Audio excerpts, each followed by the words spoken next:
Good morning, everybody, and welcome to Governmental Affairs. This is a full committee meeting, and I'm going to ask Vice Chair Victor Anderson to open us in prayer. If y'all will bow with me. Dear kind and Heavenly Father, God, we thank you, Lord, for the beautiful day you've given us, God, and graced us with on this state, God. We thank you for these people who are here and put themselves forward, God, to lead and to direct your business in this state of Georgia, God. We ask your wisdom, your guidance, and your watching over us as we conduct the state of your people in Georgia. Amen. Thank you, and I'll ask Senator Dolezal to come up, and I believe Representative Todd Jones might want to join him at the presentation table. Got your mic on, and tell us about your Senate Bill 208 and the enabling legislation that goes along with it. And I believe this is a bill that mirrors what Chairman Jones presented to us and was passed out of the committee earlier this session. Good morning, Mr. Chairman, members of the committee. I bring before you Senate Bill 208 and Senate Resolution 189, and you are correct. Chairman Jones has carried very similar legislation the last couple of years. I believe it got passed out of this committee both last biennial and this biennial. We had significant bipartisan support, 49-2 in our Senate floor votes on both of these pieces of legislation, the resolution, the CA. And zooming out a little bit, what the resolution does is it allows boards of education to levy and collect development impact fees. One thing that's changed from what Chairman Jones passed out of this committee, both in the resolution and the CA, was something that I understood from my colleague that House leadership had asked for, which was to make this contingent on a local referendum. So you'll see that reflected in line 28 on the CA, and you'll see that borne out even more significantly in the underlying legislation. In the enabling legislation, Mr. Chairman, if you recall, this narrowly tailors school impact fees to high-growth school districts. And we have that defined as a system on line 41 that has seen 20% enrollment or higher during the preceding 10-year period, and then line 43 that has had a minimum expenditure on capital construction of $250 million in that same preceding 10-year period. For the members of the committee that may not be familiar with impact fees, current state law under the Development Impact Fee Act allows the levying and collection of impact fees for roads, park and rec, public safety, 911, and libraries. There is an obvious gap there for fast-growing counties of schools. High schools now are anywhere from $70 to $100 million. And what we see in counties like ours is existing homeowners essentially subsidizing the construction of the homes, or I should say the sale of the homes that are often being marketed on the backs of the school system. And then the existing homeowners are having to build facilities in those counties. The way that the development impact fee works as a fiscal conservative is very interesting to me.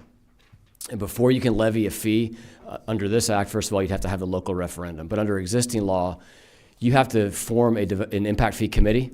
It has to be made up of at least 50% members from the development or real estate industry. The members of that committee make a recommendation after a study has been done to determine the pro rata share of what the fee may be. That puts a cap in place. So based on the study that is done, new development is only allowed to be levied up to their pro rata fee. And I know in our county, across the board, those fees are actually lower than what the cap is, but that cap is put in place. The fees have to be collected at the time of permitting. They can only be used in the service area in which they've been collected for the purpose which they've been collected. They do not go to the general fund. Their use case is very significantly restricted. Any system improvements that are put in place, so for road impact fees, any turn lanes or things like that are improving a system, get refunded against the impact fee. And then lastly, if the impact fee is not used within 6 years in the area it is collected for the purpose it is collected, the municipality has to notify the payer, and the payer has 1 year to collect a refund of that fee. So when we look at ways in which we as legislators tax people, this is very, very unique, and that it is very dedicated in its purpose, limited in its scope, and ultimately refunded if it's not used for the reason that it was collected. With that, Mr. Chairman, happy to answer any questions that you or the committee has. All right. Thank you for that explanation. And before I go to the members, would you explain you mentioned refunded if not used. How would that work? Correct. So under the current Development Impact Fee Act, under which this code gets inserted, if, let's just say that a development had to pay $50,000 in a road impact fee, but no system improvements were made in that area, then the county or city would have to notify the developer, we did not use the fees that were collected. You have 1 year to ask for those fees back, and then they're statutorily required to return the fees. Okay. All right. Let me go over to number 27, Representative Gullett. Hey, thank you, Senator. Thank you, Representative. I think, like I mentioned last time when Chairman brought the bill, I love the idea. I think it's a wonderful idea, and I'm highly jealous, almost annoyed that my county can't get into this because of how narrowly tailored it is. And I'm pretty sure my senator has reached out to you, Senator Anvitardi, probably about the same issue. We're high growth, our schools are overrun, spending a lot of money with a bunch of houses being built that could help pay for some of those schools, because they're the ones, the new folks are the ones overrunning the schools. And unfortunately, I think in our state, schools are always the ones in the secondary market as far as, responding. They never can be proactive, right? So I support the bill. I do want us to figure out how we don't just help your county, how we help counties through the state, because we do represent the state as well. So I'd love to us figure that out. I think it's really important for a lot of counties, including mine and including yours, obviously. So thank you for that feedback, Representative. When Chairman Anvitardi and I looked at this, I believe that your county was around a 10% growth rate over the last 10 years, and I know it's a desirable place to live, and you very well may find yourself at that 20, perhaps sooner than a lot of your folks would like. But I know that y'all are growing rapidly as well. Yeah, thank you. Vice Chair Anderson. Thank you, Mr. Chairman. As Representative Gullett mentioned, this is a very narrowly focused bill, and my question would be, aside from your county, which would qualify now, what would be the next closest to being qualified? And as this is written, is there a point, at some point, where, and I know as inflation happens and growth happens, that sort of thing, but do we have any idea of if another community would be eligible for this bill as it's written anytime in the foreseeable future? Thank you for that question. We've done some cursory looks, and I can let Chairman Jones answer anything that I leave out here, but Paulding is certainly fast rising. Cherokee County would be approaching that relatively soon. Gwinnett County is larger, but is obviously growing quickly as well. I think that where we see the areas of growth in the state, Henry County as well, really it's we knew, frankly, as Republicans, that putting something in place that was blanket across the state would be difficult to have in place. So our intention was to put something that was narrowly tailored in place, allow the General Assembly to see how this works. If it's the will of the future General Assembly to change this, obviously they would be able to do that. But I think that it's important to keep that capital construction and growth threshold in place, because it really does reflect the municipalities that are most significantly seeing the burden on their tax digest. And we see that in tax digest in really in three separate ways. SPLOST, bonds. We've had hundreds of millions of dollars of bonds in Forsyth County in particular, and then obviously on the local tax digest as well. What you'll see in the legislation is the committee that we require to be formed has to make a recommendation to the Board of Education on ways that they would envision lowering taxes as a result of this increased revenue as well. And Chairman, I don't know if you have anything you want to add to that. I think you hit it. Thank you. Good. Representative Bernal. Thank you, Mr. Chairman. It seems that each time you all come, you are either not completely happy about your growth that you're having, because we're always making these different changes. But one of the things I wanted to ask, because you all did tailor it specifically to your growth, is that does this qualify for, like, our school district is getting ready to do some big building from new schools. And then in addition to that, we do have a lot of development coming. So would we qualify for this? Because we're using SPLOST money, and but we're also seeing that we're also getting ready to have several areas that have been cleared off for housing purposes. Thank you, Representative. I'm going to take that as a two-part question. I would say that we are actually happy to be having these challenges because we're growing, but the reality is that when you're growing rapidly, as perhaps your district is as well, there are unique challenges that come into place. And what we want to ensure is that existing residents and homeowners are not being forced to subsidize the commercial activity of other industries, as they're being forced to do right now. Secondly, I would point you to lines 41 through 45 in the bill that outlines where those two triggers are. So I don't know your district, Representative, well enough to know whether you've seen system-wide increase in enrollment of 20% or more in the preceding 10-year period, and if you've hit the $250 million threshold that is in the bill. But those would be the two requirements that would have to be triggered before your district could make the choice. I think that's important. Nothing is forced here. This is just a tool in the toolbox for boards of education to decide how it is they want to fund capital construction. Okay. Well, I understand what you're saying, because when I first moved to Clayton County, one of the things that the superintendent said, because people kept saying our schools are getting crowded, he said he didn't know a building was coming up until there were stakes in the ground. So that meant that all that construction and everything that you're saying here was had to happen because those schools were coming and the people were coming. So I understand. Thank you. Ma'am. Thank you. Representative Thomas. As your neighbor to the west, we also have some of these issues. The one thing that I heard you mention was returning the money.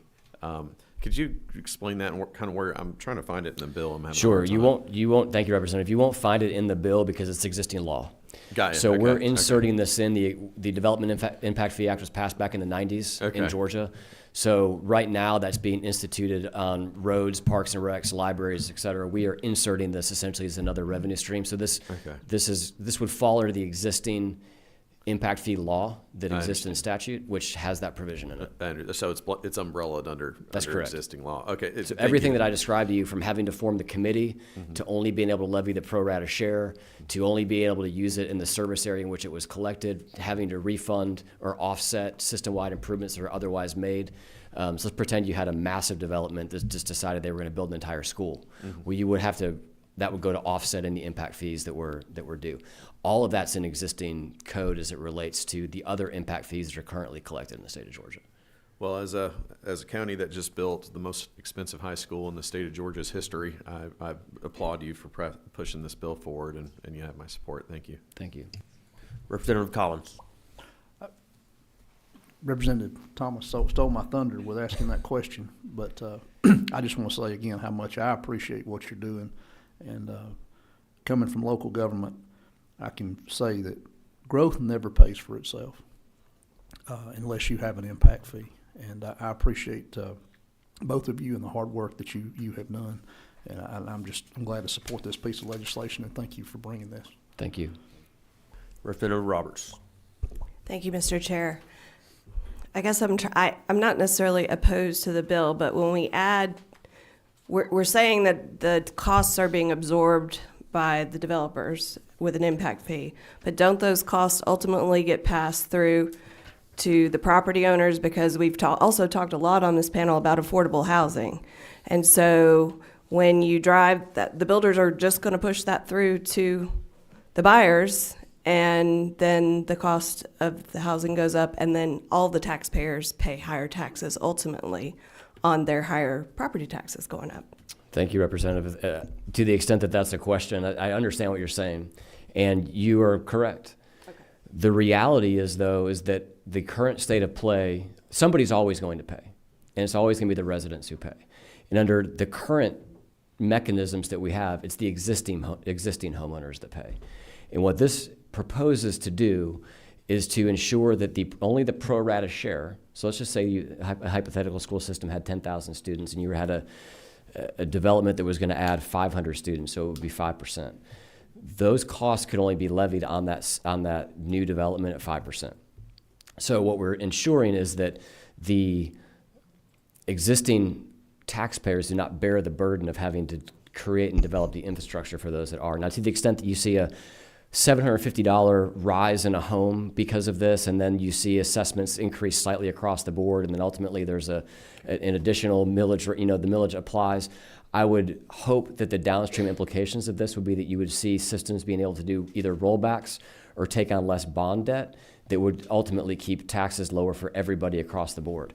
But certainly, you are correct that that D.R. Horton is not just going to completely absorb the cost, or any national builder or any local builder are going to absorb the cost of this themselves. I think they probably eat some small percentage of it, but the bulk of that is going to be passed on to those people who are creating the burden and the need to build the infrastructure.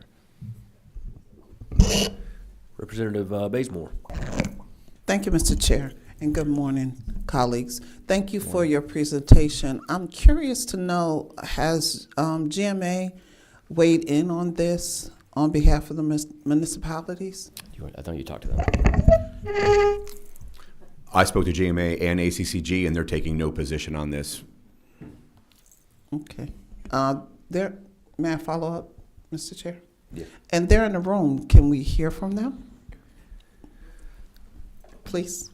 They did not sign up to speak. If they don't mind coming up briefly to tell us. And again, we passed this out before. So. ACCG is neutral on this legislation. I'm Todd Edwards, Deputy Legislative Director with ACCG. Thank you. Does the committee have any more questions? We do have some public that signed up to speak. A couple of associations. Austin Hackney with the Home Builders. Do you want to come on up?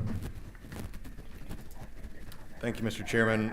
My name is Austin Hackney. I work for the Home Builders Association of Georgia, and here to speak on Senate Bill 208 and Senate Resolution 189. And I've spoken on these two bills in front of this committee before. Last year, we got pretty deep into the weeds on it. So I'm here to really repeat some of those comments and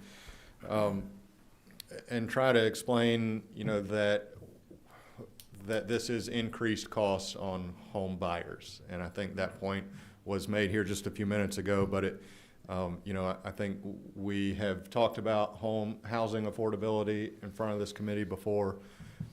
Housing affordability is an issue in the state of Georgia.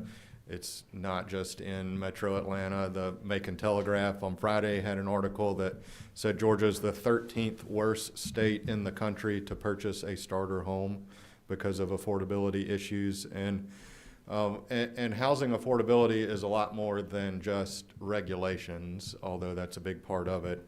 I think we can all recognize there are a lot of components that go into the price of a house, and generally that the price of land, the price of the labor, the price of the building materials and the lumber, and even for a home buyer, the price of the mortgage. Those have all become more expensive in the last few years. But what we can control, or what you can control here in this building, is the price of regulations. And so when we're talking about impact fees, these are hard dollar costs that do get passed on to a home buyer. In the city of Cumming, that cost is currently $4,589 for impact fees. In the county of Forsyth, it's an additional $3,804 in impact fees. So home buyers in Forsyth County in the city of Cumming are already paying $8,393 for a single family housing impact fee, and the legislation before you today doesn't have any cap on what might be charged as an additional school impact fee. And in fact, the cap that might be suggested by the advisory committee doesn't have any effect of law that they have to abide by that cap. So the advisory committee is great, and of course home builders and real estate professionals are involved in that, but when it comes down to it, the school board is going to decide how much more people are going to pay for these new houses. And it sounds like over the past 10 years, they've been spending that money successfully and have the capability to do that through the revenue streams that currently exist. So I would suggest that the problem is not a binary choice between the existing homeowners and the new homeowners paying for these services. This is a social contract that exists for public education to be paid for by everybody in the community, not just the new people that move there paying a higher share. So my biggest concern, or the association's biggest concern, is the narrow definition in the enabling legislation that's not in the constitutional amendment, and the appetite for communities to charge more money for houses in their communities and perhaps change the enabling legislation this year or in the very short-term future. So my request to this committee would be to pause this conversation, to stop the movement of this legislation, and study ways that these new school buildings could get paid for if we think that the current situation is not the appropriate one. Thank you, Mr. Hackney. I do have a member with a question, Representative Gullett. Thank you, and thank you for your testimony. Isn't it true, though, that one of the things you didn't mention as far as driving up costs are just the investors, at least for startup homes, are the investors that are coming in, either buying up homes that would be starter homes for people to buy, building build-to-rent neighborhoods, that's also a contributing factor for the starter home costs going up? Well, I mean, I think, building build-to-rent neighborhoods adds houses to the marketplace, so I think increasing the supply in that way can reduce the price of housing. For the competition of existing homes, I think what we're talking about today is building new houses for new homeowners, so those existing homes wouldn't be affected by this impact fee. And sure, they would, but I just want to make the point, not only, one of the things I think you missed is one of the things you guys are doing are building homes, but they're homes that are never be for sale. So these homes are being built, so if you want to buy a home, obviously there's less homes on the market to buy, thus driving up the cost, supply and demand. But thank you for your testimony. Thank you. Representative Thomas. Thank you. I have one question. Because I live in a subdivision, and when I moved into that subdivision, isn't it typical that when you join an HOA, you have to pay an upfront HOA fee? Because I had to pay $1,000 just to buy a house that went to the HOA. So I think, I find it there'd be a little bit ironic that when you testify that you're trying to keep the cost of houses down, but then you charge a homeowner to come in to an HOA and pay $1,000 just to join an HOA. And I see this being, in many ways, parallel, because in that case, I was fine with it because I understand that I'm paying into a community, I'm paying into my little neighborhood to make sure that the bushes are taken care of and the landscaping's done and that pool is maintained. And I'm okay with that. But I see this being the same thing. Why now? Why are you? I guess my question is, and I'm sorry to be long-winded, but why do you find it to be okay for home builders to charge thousands of dollars to join an HOA to come into a community, but then you oppose passing those costs along for people to make sure they have good education systems, which only builds their home value? So if you could answer that, I'd appreciate it. Yeah, I think my answer would be that the difference I see in that scenario is that, you as a home buyer can choose to live in the neighborhood you chose with the HOA or the neighborhood next door that doesn't have an HOA and still have access to your office and your church and your Little League field, where if what we're talking about is a county-wide impact fee, then all of a sudden you've got to commute in from the next county if you don't want to pay that. And it could be $1,000, it could be $20,000. I mean, we don't know in the bill what that impact fee is going to be. I think there are pretty good examples today of the existing impact fee law creating a ring of development around the counties that enact those fees so that people can't afford it, and so they have to live elsewhere. So I don't mean to belabor. I'm going to use my good friend Chuck Martin's word. I don't want to belabor the point here, but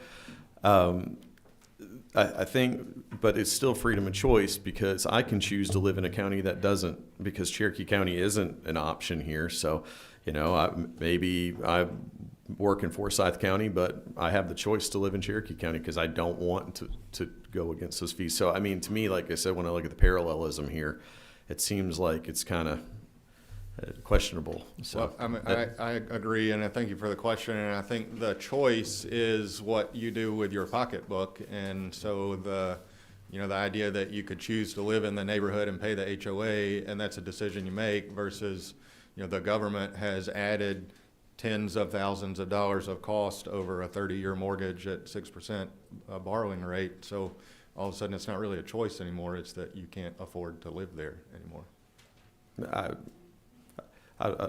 humbly disagree with you, but I appreciate it. Thank you.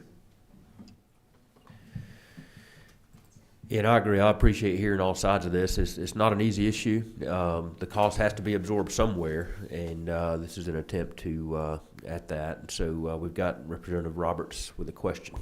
Thank you, Mr. Chairman. Well, isn't it also true that the HOA fee is collected for future maintenance of common area benefits to those neighborhoods versus this is inflating cost of the house from the get-go? And my concern is that we're talking about ways to make houses more affordable, and this is us grossly inflating the cost of houses from the get-go. So that will impact the surrounding neighborhoods that aren't paying that fee for the school, because when the prices of one neighborhood go up, they eventually go up around them as well. So the taxpayers will ultimately, broadly, I feel like, pay the. Is that not true? I think it is true, and I think the biggest difference in this comparison is that your HOA fees are paying for your landscaping, and you're receiving the benefits of that, but the larger community is not, where the impact, the schools are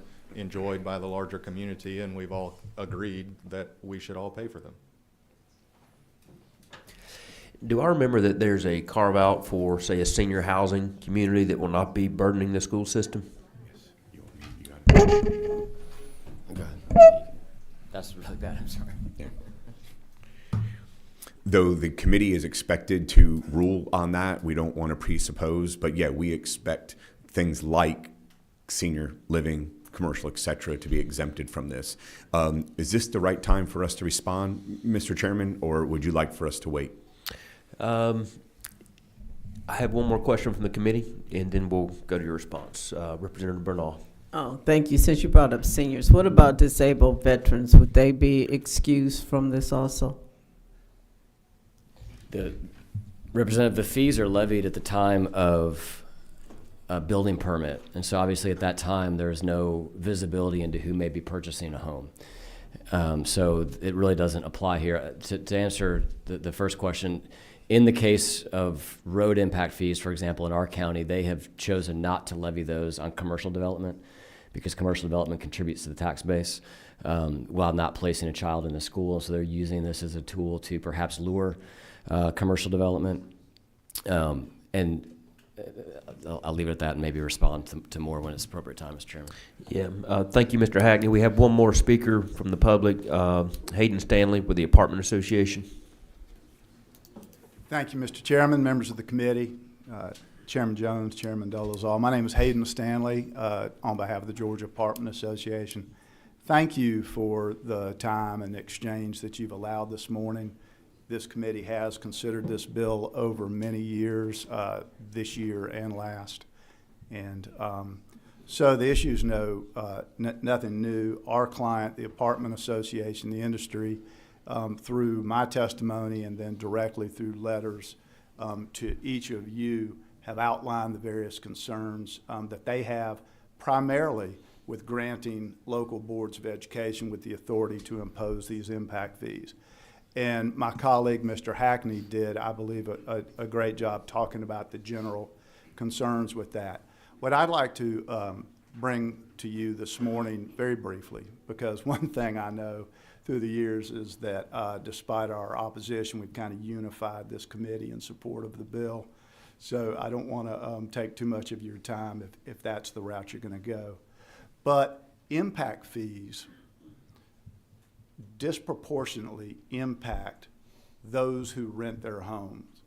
And undoubtedly, whatever the impact fee is going to be on a single-family home is going to be absorbed by the purchaser. The owner-occupant of that new home is then immediately going to benefit from homestead exemptions, from, as we've seen, recent refunds from the state when the state has had the money to do that. Many counties have a 3% cap on the increase in the value of those properties, and this legislature is poised to extend that statewide.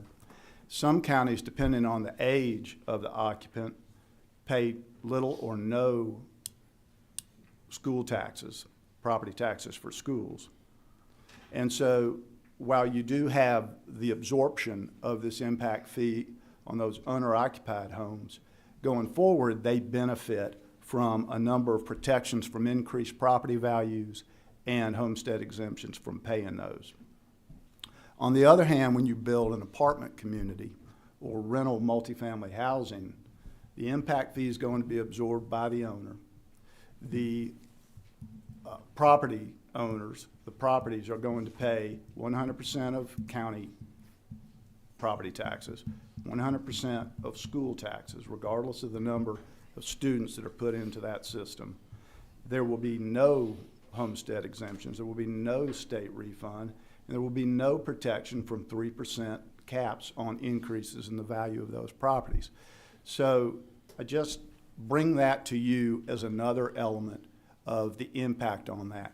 I would like to, at the same time, both of these chairmen are leading and are champions in efforts to address other issues that drive up the cost of housing and impact affordability through their work on the untenable lawsuit situation in this state. And I appreciate it, and our client appreciates that.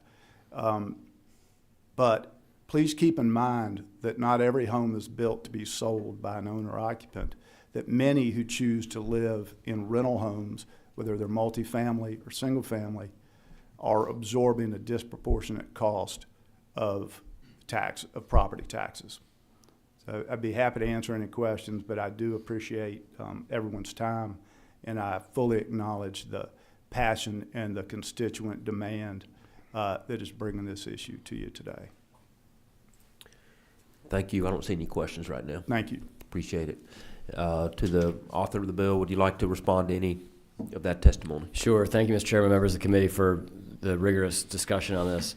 I would point, there are a couple of things were mentioned. One was affordability, and I know we've all heard from our constituents around rising property taxes, and in fast-growing counties, rising property taxes are largely due to the need to pay for new school facilities. As Representative Thomas mentioned, these are now, yours probably eclipsed $100 million, I would guess, if it's the most expensive.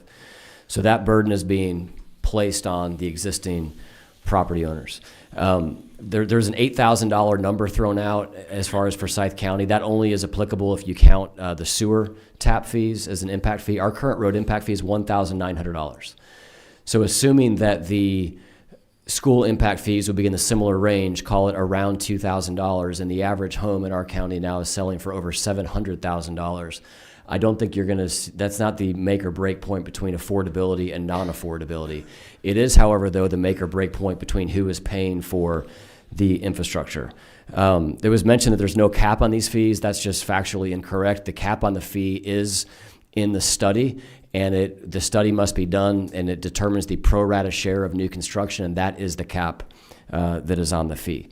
It was referenced that these can be otherwise paid for with current revenue streams. That's code for existing homeowners can pay for this. And what we're saying is new residents should pay for this. And lastly, I don't believe that any member of the Senate or the General Assembly in the 6 years that I've been here has brought legislation forward to repeal or adjust the Impact Fee Act. And I think that's important, because when we look at sewer infrastructure, road infrastructure, library infrastructure, public safety infrastructure, library infrastructure, it is recognized in our code that new development can pay their fair share of that should the local municipalities choose to do so. The lack of schools is quite frankly a glaring oversight, in my opinion, and something that is not reflective of what is elsewhere in our code. And so as it relates to the affordability problem and issue, I think that is much more significant and a larger box to unpack and unwrap than simply looking at a couple $100 or $1,000 impact fee in a fast-growing county where home prices are approaching $1 million pretty rapidly. We do not have a choice not to build new school systems in these fast-growing municipalities. The only question is, will new development pay their pro rata share, or will the cost of that be 100% passed on to the existing homeowners? Thank you, Mr. Chairman. I think, Mr. Chairman, if I could. Go ahead. Just a couple of clarification points. So first of all, thank you to my colleague, my senator in Forsyth County, a couple things. I think we may also be getting confused with the fact that this is a one-time fee. So it occurs right at basically the CO, but then it's not as if when the resale occurs 10 years later, there's not another impact fee placed onto there. A finer point I would put on the example around multifamily, there were 3,000 apartments built just at the southern tip of our county, and I would argue that of those 3,000, about 95% of them have multiple children in it. And God bless, we're happy that they are attracted to our community because of the school, but we have to be able to pay for the additional school systems that I'll say population has now created within our particular county. And I want to continue to emphasize what Senator Dolezal said is this is a pro rata share. This is not as if we're bearing or asking the new development to bear the entire, I'll say, burden. Two more things. One, the state of Florida has had these impact fees literally for decades. As we all know, based on the last census, Florida is now the third most populous state in the union. So I think we could say with confidence that these type of fees do not impact growth whatsoever. Finally, I appreciate the last speaker from the podium speaking about Senator Dolezal and I's, I'll say, efforts on tort reform. But there's another effort that we are both spearheading and we both believe in, and that's this, the entrance into the fourth industrial revolution. And we've been speaking with, I know I've been speaking with several municipalities around the state, and I think this is important around affordability.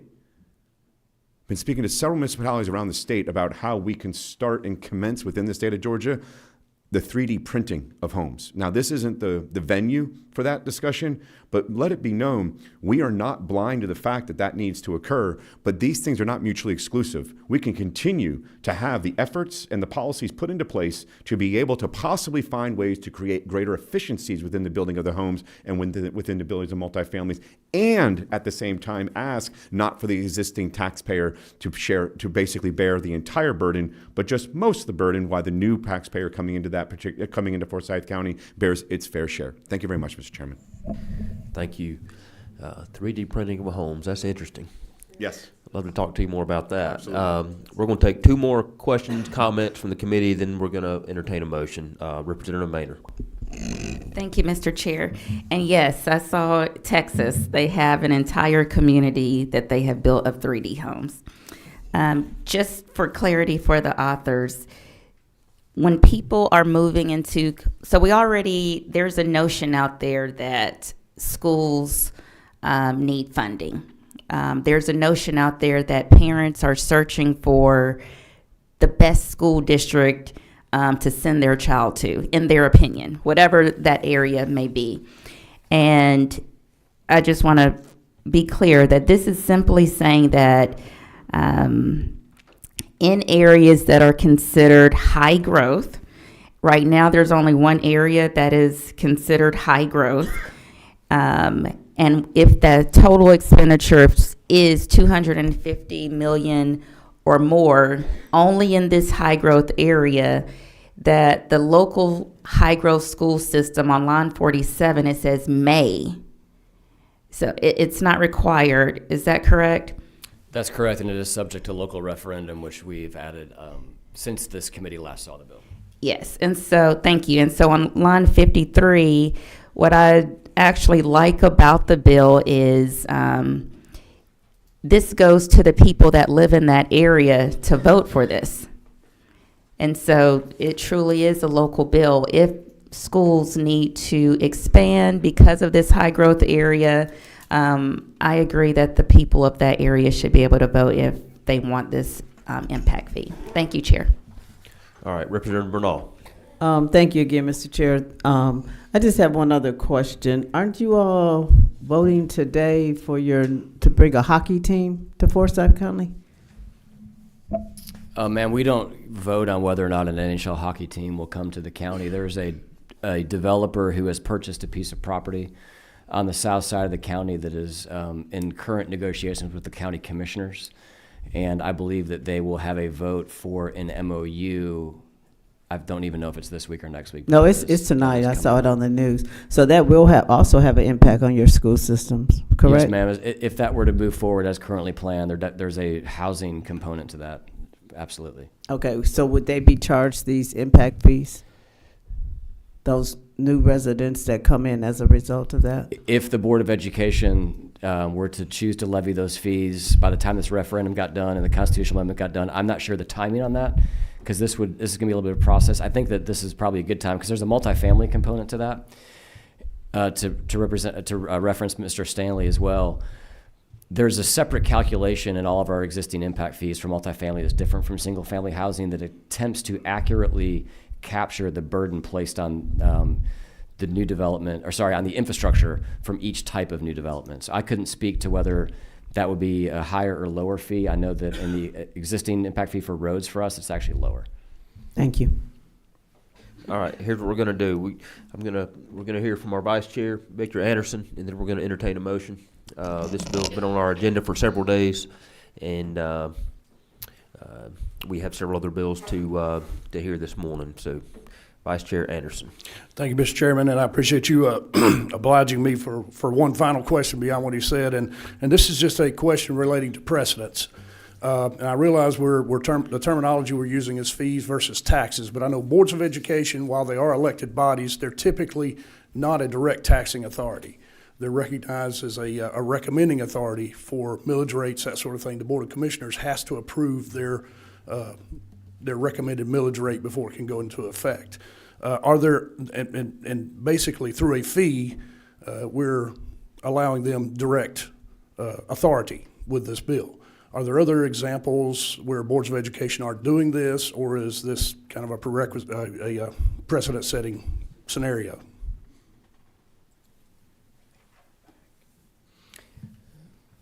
Vice Chair, you've told me something I don't know. I was not aware that when boards of education do vote for millage rate rollbacks or vote to set the millage rate, that's actually a recommendation that goes to the Board of Commissioners. I was not aware of that, nor am I aware of the answer to the second portion of your question. Okay, thank you. All right, committee, do we have a motion to move on this bill? All right, we have a motion from Representative Thomas. Do we have a second? We have a second from Representative Gullett. Do we have any more discussion? I do see a couple of lights blinking. We'll start with number 11, Representative Gullett. Oh, I'm sorry, Thomas. I think you've already spoken. All right, go ahead, Gullett. Yeah, just as much as I want to offer an amendment to include my county, I mean, I really, really do. Everything in me tells me to do that. I'm not going to do it, but I do hope that we come back and we, see how this goes through, see if the constitutional amendment changes, just added, and figure out how to address other counties. So again, thank you for your support and everything in me. Guys, turn this microphone off before I do the amendment. Representative Bazemore. Thank you, Mr. Chair. I just want to make a correction to a comment that was made earlier that no one has tried to deal with the impact fee. I think in HB 514 last year, Chairman Washburn attempted to deal with this issue. So we do know it's an issue that we have to look into and make sure that our constituency is heard. Thank you. All right. So that's all the discussion, looks like. All in favor of this passage of this bill, say aye. Aye. All opposed, say no. All right, it moves. Thank you, Chairman, members of the committee. All right. Do we need to take up the You probably should. Oh, yeah, that's right. I forgot. enabling? You got to do the seat. And this ought to be quick. Yeah. So if you would quickly explain the enabling legislation. So did you just take a motion on Senate Resolution 189? Is that correct? I'm sorry. That was 208. Okay. The enabling. Senate So Bill now 208 was the constitutional enabling. amendment. Senate Resolution 189 is the constitutional amendment. All right. So all in favor of the, we'll need a motion. Or we have a motion and a second. All in favor of the constitutional amendment, say aye. All opposed, say no. All right, it moves. Thank you. Chairman, members of the committee. All right. Next, we have some House resolutions, and we're going to start with Representative Chairman Stevens. Are you still in the room? Chairman Stevens? Chairman Stevens, you're here to present House Resolution 1354. Yes, sir, Mr. Chairman, members of the committee. This is a study committee that will go from now, if we pass, all the way to the end of the year. As you might know, this all circles around the mega project that we've got down in Savannah. We've got a severe housing shortage, so transportation has become a centerpiece of the conversation. This study committee will involve, as you'll notice on the study, beginning on line 38, it talks about the 4 counties that make up this 4-county area that brought this project here. And all of this has to do with transportation and trying to bring everybody that's involved in this 4-county area for these up to 40,000 people that might be moving there where there is not enough housing to get this done. So that's all the thing the study committee does, has the appropriate people representing there on the study committee, and it dissolves after a year. All right. We do have a question from Chair Collins. Thank you. I appreciate you bringing this piece of legislation. No one has more passion for their district than you, Chairman Stevens, in the area down on the coast. But I have a kind of an off-topic question, if you don't mind. Sure. Where did you get that coat? I like that. You know, Mr. Chairman, I got to tell you, when you get old like me, this leather is extremely warm. So it's very, very regal, Mr. Chairman. Very regal. You, yeah. Thank you. Number 27. Hey, thank you, Chairman. Just a quick question. Since this involves really a small area, the coast, housing area, coastal housing area, why do you need can we not do this without a study committee?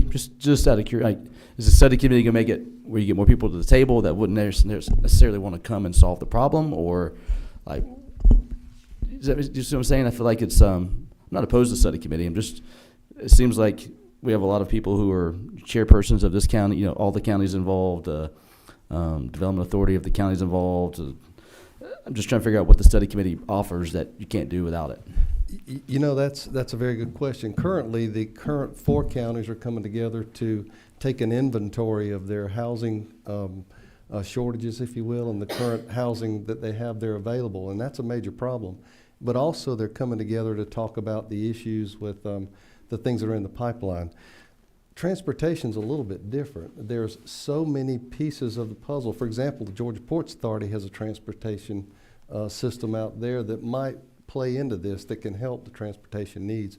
Some of the things I'm not sure that they have access to, for example. And my friend on the coast over here, if that were to be an amendment to add, for example, Liberty County, they, of course, could be part of that with the Coastal Regional Authority that's down there.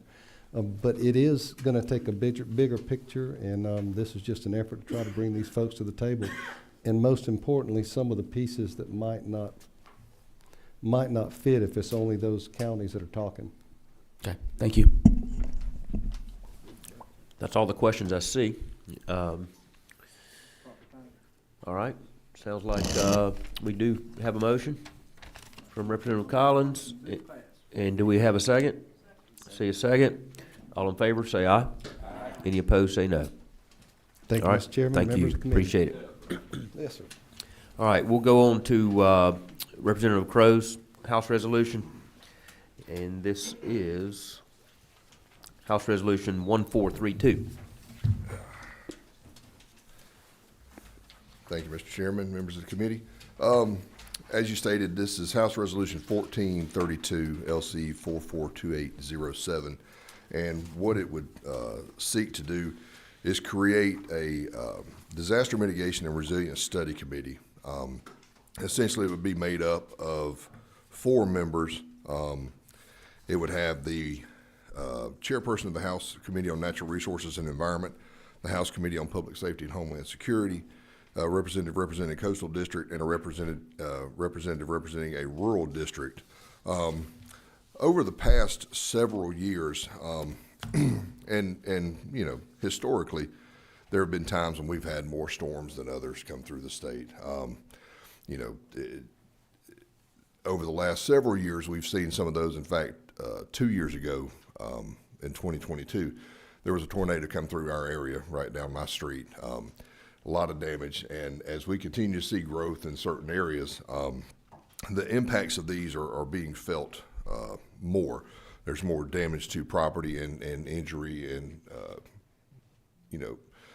death, even a lot of times, to persons because our state is growing rapidly. And so this would look at some things that we can do, take some suggestions from other states that have done the same thing. I think Alabama, last year, May of 2023, they set forth the Alabama Resilience Council. South Carolina's done something similar. I think Florida has some things in place to look at that. And it would put together a group, bring in experts to look at things that we can do, some projects that we can look at statewide, or recommendations to, increase our ability to be more resilient to these natural disasters when they occur. I know back in 2018, before I was here, but I understand that Hurricane Michael, when it came through in 2018, for those of you that were in the legislature then, there was a special session called to provide additional disaster relief funds. So just looking ahead, trying to get some things together, look at things that other local communities are doing that may be able to be expanded and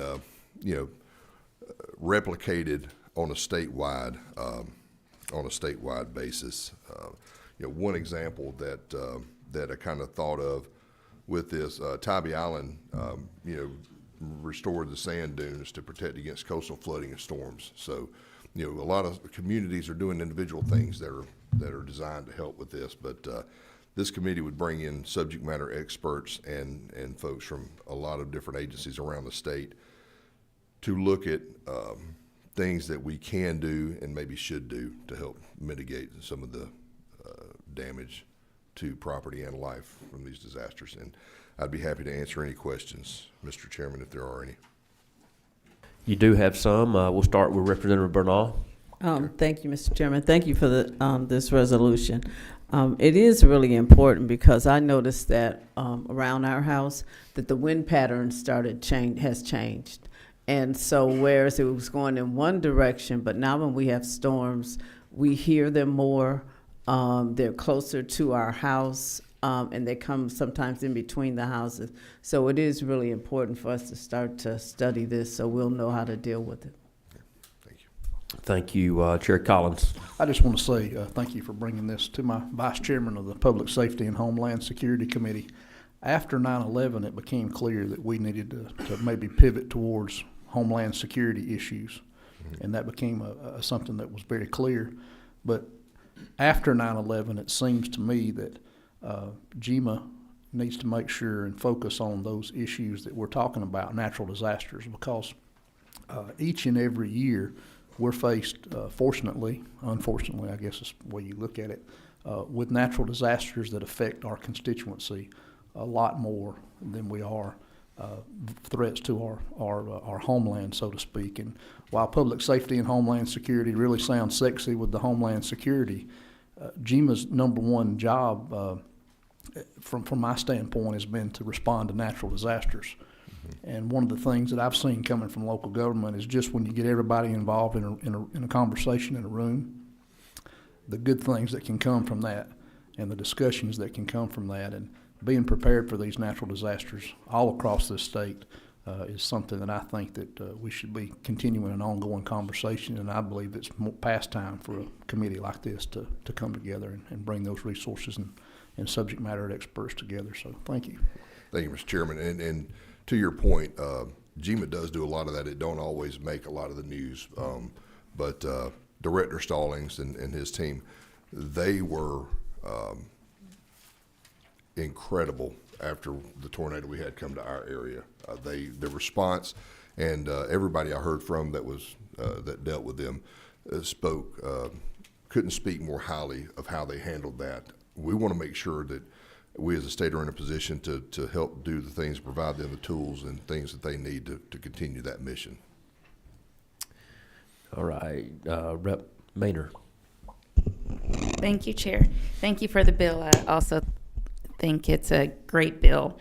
I know that during study committees, the study committees bring in lots of different experts.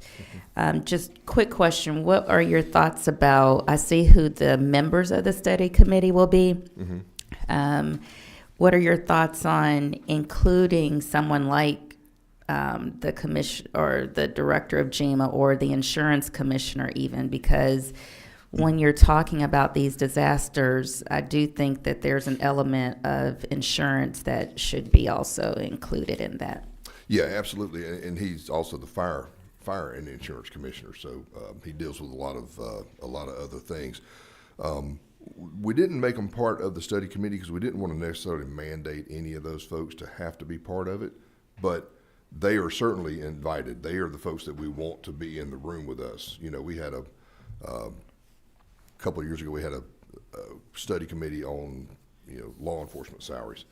We didn't have the colonel of the state patrol or you know, any of those department heads as part of the committee, but they all came and spoke to us and were in the room with us. And I think that's kind of the idea behind this, is not to, because if we start trying to do that, we may miss some folks, right? We want it to be open to everybody to come and participate, but we wanted to kind of keep the core of the committee small so we didn't leave anybody out and make anybody feel unwelcome. But they're all wanted. They certainly need to be there, both of those folks that you mentioned, and a lot of other folks. So I think Alabama's they have the members of their council is 2 pages long. I mean, they've included everybody, and this would be much the same way. Anybody who had anything to offer would be welcome and wanted to come. So thank you. All right, Representative Bazemore. Thank you, Mr. Chairman, and thank you so much for bringing this bill. It allows us to get ahead of and in front of any disasters that may be coming, and I appreciate it more so because it leaves years sometimes of issues that our constituency is dealing with. And I say that because my son is in Panama City, Florida, and they got hit really badly. And it is long lasting, and you have to drive past the devastation every day and see what has happened. And so we want to get in front of this and make sure that we don't then create mental issues are created from this, and then we have to deal with that also. So I appreciate it. Thank you so much. Thank you. All right. Number 1, Representative Bernal. Thank you. Just one other suggestion when they were making it. I remember you said you weren't here with Michael, and it destroyed all those peanut trees, I think it was. Pecan, thank you. Pecan trees. One of the things I asked was that our universities, University of Georgia, and I think it's Fort Valley, that they would also be included because they could be growing seedlings or something so that it doesn't take 20 years to replace all of those things that are lost, you know, that we're kind of ahead of the game. Thank you. Yeah, and to that point, and I didn't mention this, so thank you for reminding me. You know, the University of Georgia now has a certification from UGA. It's recognizes resilient communities throughout the state.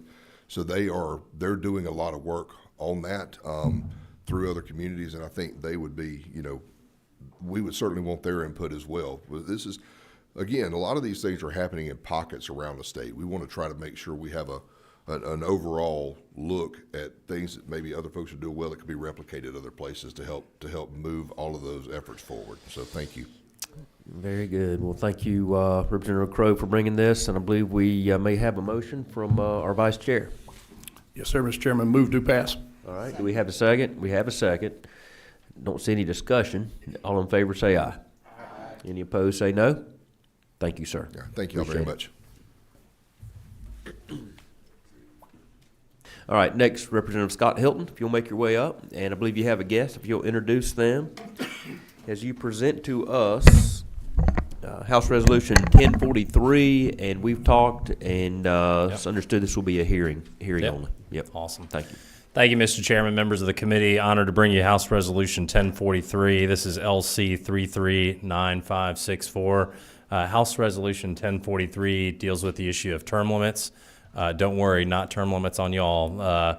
We're dealing with Congress here, and this is an issue that's supported by up to 87% of Americans, according to Pew Research. University of Maryland finds that over 80% of Americans support term limits on Congress. This is a resolution that was passed in its current form in 2017, 2019, and 2021 by the Georgia Senate. I think they gave up trying and sent it over the House side here for us to do our work. I'm pleased to report to you that 55 of our colleagues have signed on as sponsors of this, including a number of Democrats, Billy Mitchell, among others. And so this bill here calls, it's a single issue Article 5 resolution. 6 states have passed it so far. 34 would need to pass it for an actual convention of sorts to take place. We do not think that's actually going to happen. We think if enough states pass this, a message will be sent to Congress. So in a lot of ways, I view this as sort of an urging resolution, encouraging Congress to get its act together and take action on term limits. So with that, I've got Shana Chambly to my left, who is with U.S. Term Limits, and I will pause for any questions from the committee. All right. I know your guest, Ms. Chambly, has worked this issue in multiple states, and I wouldn't mind hearing from her briefly on her experience and what she's seeing go on around those other states. Thank you, Mr. Chairman and members of the committee. As far as other states are concerned, we've passed 6, Alabama, Florida, Missouri, West Virginia, Wisconsin, and Oklahoma. We passed unanimously in Alabama in the House and only had 8 no votes in the Senate. In Oklahoma, we had great success there as well. West Virginia was extremely nonpartisan and passed with an over 2/3 majority vote there. It is the highest polling nonpartisan issue that there is in the country. The only one that gets close to it is balancing the budget. So it's still 2 things that Congress needs to do that they're not currently acting on. As far as the resolution itself is concerned, the Supreme Court stated in 1995 that term limits on U.S. Congress must be a U.S. constitutional amendment. Prior to that, there were 23 states that had term limited their own congressional delegations, and then the Supreme Court struck that down. So they took away the states' right to determine what their congressional delegations could do, and so now it must be a constitutional amendment. Of course, everyone knows that there's only one way to do that, which is by way of the amending provision in our Constitution, which is Article 5. And it gives our Congress or the states equal pathways to be able to propose amendments to this Constitution. Historically, with each large movement of an Article 5 effort to include the Bill of Rights, actually, was the first Article 5 convention proposal that went forth. And repeal of prohibition, women's suffrage, the 17th Amendment, which I know some people find there's some controversy on that one, and presidential term limits, all started as Article 5 convention movements, of which Congress then preempted as the states got close. And we believe wholeheartedly that that's what they will do with this one. As we get close to approaching the number 34, that they will finally act and they will pass a proposal of term limits on themselves, because they don't want the states determining their term limits. Well, thank you, and thank you for your work here in Georgia and around the country. And let's see, do we have any questions or discussion from the committee on this? Vice Chair Anderson. A real quick question. Lines 15 and 16, the end of line 15 carrying over to 16, for the sole and express purpose of proposing an amendment. Is that even possible? May I answer, Chairman? Yes, it is entirely possible. There are over 400 outstanding applications for Article 5 conventions spanning more than 40 states right now. Yet we have never had an Article 5 convention called because there have not been 34 aggregating or matching topic matters in which to call one. So that has not yet been triggered. There are also many safeguards in place in regards to how to control delegates to a convention, that sort of thing. Every state, it's incumbent upon them to know how to choose their delegates, send those to the convention, but they would be sent with commissions that they would be beholden to adhere to only the topic matter of which the convention was called for. States such as Tennessee even impose a felony charge upon anyone who even attempts to go outside of the scope of their commission, where they would be recalled, replaced, and charged with a felony. And there are, I believe, 6 or 7 other states who have very similar harsh penalties involved for something of that matter. So I have zero fear of there ever being anything of a so-called runaway convention that some people would like to tout, and I don't believe that our framers put a self-destruct button in our Constitution. Okay, so if I may, Mr. Chairman, so just the assurance of that being the sole purpose basically would be left up to the individual states and their guidelines for their delegation. Well, no, the call would be for whatever topic 34 states had passed a convention for. That's what the convention itself would be called for, and then the states would produce their commissions for their delegates on how they would behave or vote toward that particular topic. Okay, thank you. Are there any other comments or questions from the committee? Any other follow-up? Rep. Hilton? No, thank you. All right. We'll appreciate you bringing the measure, and appreciate everybody that's attended today, and we'll be adjourned. Thank you.